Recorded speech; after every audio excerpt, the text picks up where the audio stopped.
ยังกดตัวฟ้องโหลดกลับสวัสดีแฟนเพจเข้าไปแล้วเพื่อนเลิกวันนี้ก็วันแล้วเพื่อน15ภาพมาเบิ้งวิธีมีพี่น้องถามมาหลายพี่น้องสิว่าบอกวิธีได้เพื่อนเลิก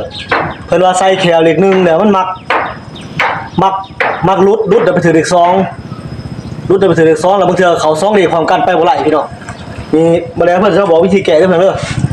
บ่ยากพี่น้องไว้นึงไปพี่น้องเบิ่ง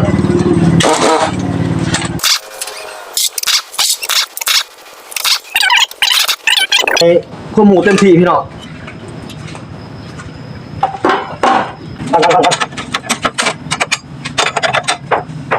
คนทำสายออกเนาะทำสายออกเลยครับ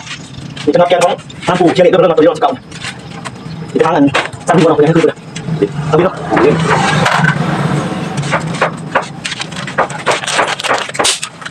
ปวดปลาเดือดแกนเท่าเวทเท่านักแกนเด็กแม่เลย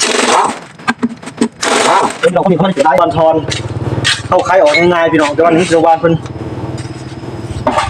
นี่แม่นสิพาพี่น้องเขาเปลี่ยนกิจสาเหตุที่เด็ก1มากรุดเขาไปถือเด็ก2แล้วก็บางเทื่อก็ถือวัด2เลขถึง1ถึง2เด้อเพิ่นเด้อแล้วก็พาให้รถบ่ไปทาง2เลขนี่มันนี่พี่น้องบ่แม่นดวงร้ายหรอกส่วนพาเป็นเด้อเพิ่นเด้อ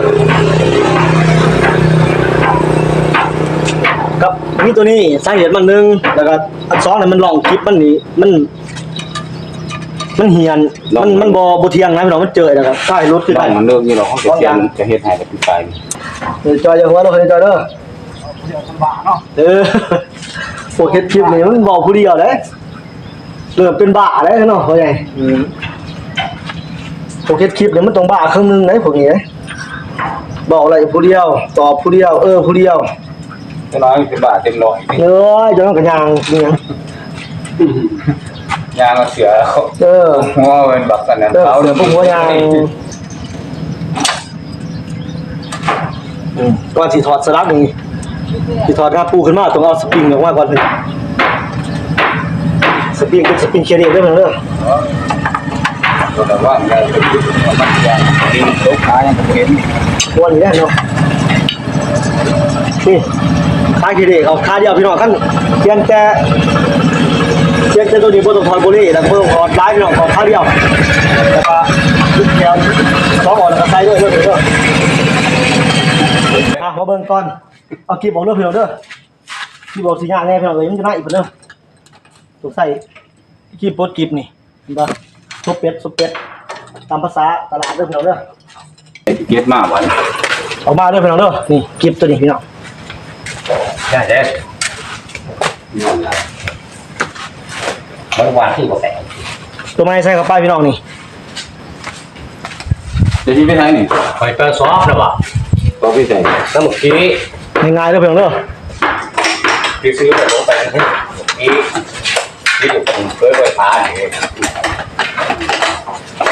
ให้เขาหัวสอบไปเลยมันจะเอาเรื่องว่าจอยใหม่เนาะเพราะมันกระไรที่เขาไงตัวนี้มันแก้ไขอันเดี๋ยวที่ว่าใส่เด็ก1แล้วตั้มเวลาถืองัดนี่มันรุดออกจากอีก1ไปถือเด็ก2หรือว่าบางเทื่อก็รุดออกจากอีก1ไปถือถึงเด็ก2ถึงอีก1แล้วก็ลดผ้าให้คนรับบ่ไปพี่น้องไปปัญหาไปนั่งก็บ่ได้ใส่เด็กก็บ่ไปบ่มามันแก้ปัญหาตัวนี้พี่น้องสปริงมันบ่ดีแต่ว่าขาล่องมันดีนะพี่น้องเป็นสปริงก็ได้แต่ว่าขาล่องบ่กิบอยู่ของบ่ดีก็ต้องเฮ็ดเอาแกนออกมาเฮ็ดคือว่าได้มาเพิ่นเฮ็ดขั้นผ่านมาเด้อเพิ่นเด้อถือว่าใส่กิบเข้าไปแล้วพี่น้องตามด้วยแขวเด้อเพิ่นเด้อแขวนี่ล้างสะอาดเด้อเพิ่นเด้อ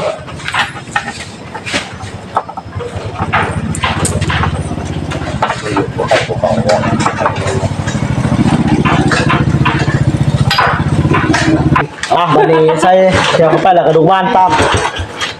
พี่น้องดูว่านนี่บ่แม่นเด้อพี่น้องเด้อดูว่านสิเป็นดูว่านนอนดูว่านทอนตัวนี้เพิ่นแต่พอเราเพิ่นแก้ไขเองเด้อเพิ่นเด้อใส่ได้แย่นตัวนี้ก็บ่แม่นพี่น้องแต่เพิ่นเทมาเด้อเพิ่นเด้อแซงมาแล้วเพิ่นจะใส่เพิ่นโอ้เสีย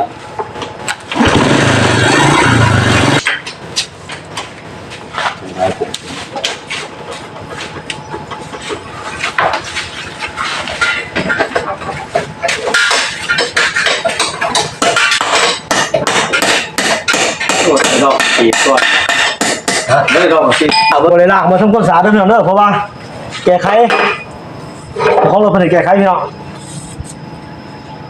ประกอบฟ้าอัดดูบ้านเข้าไปพี่น้องเลย จะเสร็จแล้วเองนะครับ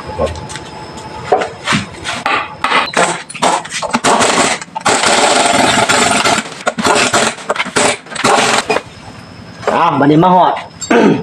ขั้นตอนใส่ย่างกระปูคล้ายเคเรียได้เพียงเด้อแล้วแต่เสือได้เพียงเด้อภาษาลาวเขามันใส่ร้ายพี่น้องเลย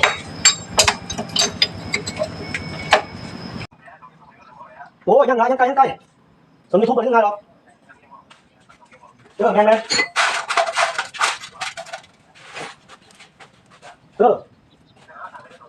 โอ้ยอย่าพายผมตั้งยูทูบเดี๋ยวเขาขึ้นมาดิเพิ่ง